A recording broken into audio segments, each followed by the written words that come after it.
Mga kapuso, ang nasinating pagkuhan ganyan buntag mugna sa mga localized thunderstorms.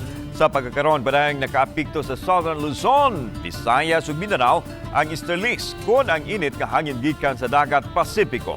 Samtang ang amihan ang nagpasulabi sa Northern Luzon. Inoon matod sa pag-asa sa musunod nga mga semana, inanay na ang mabatyagan ang bugnaw nga hanging amihan nga sagad mabatyagan matagpuan sa Disyembre. Samtang usa ngadto sa duruha ka bagyo ang mamahimong maumol nga bagyo ug makasulod sa Philippine Area of Responsibility karong buwan sa Disyembre.